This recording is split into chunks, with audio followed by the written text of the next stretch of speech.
Tatlong tulog na lang, boto mo, tinig ng pagbabago. Ang buong sandatahan ng RMP9 naka-alerto sa halalan 2025. Ngayong panahon ng halalan, a full alert status na ang buong pwersa ng Regional Mobile First Battalion 9 o RMP9 upang tiyakin ang kapayapaan, kaayusan at kaligtasan sa buong rehiyon sa pangunguna ni Police Colonel William S. Cadayan, First Commander RMP9. Alinsunod sa direktiba ng ating Pronan Regional Director na si Police Brigadier General Rowell C. Rodolfo.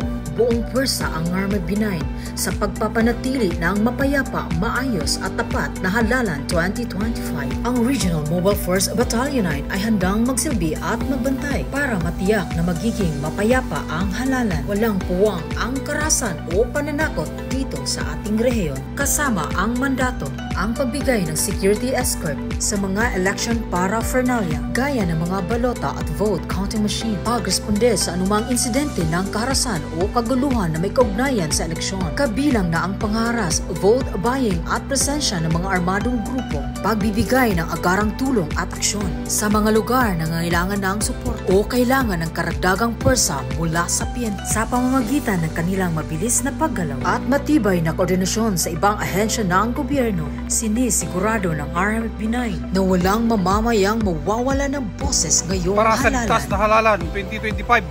Para sa bayan! Ligtas, malaya at walang pangamba. Bukod dito, nagpaalala rin ang RMP9 sa publiko na maging mapagmatsyag at agad i-report sa mga otoridad ang anumang kahina-hinalang kilos o pananakot na may kaugnayan sa eleksyon. Ang matagumpay at mapayapang halalan ay hindi lamang responsibilidad ng mga otoridad kundi ng buong sambayanan. Mula sa RMP9, para sa isang ligtas, patas at tahimik na halalan, nagsisilbi, nagbabantay at nagmamalasakit.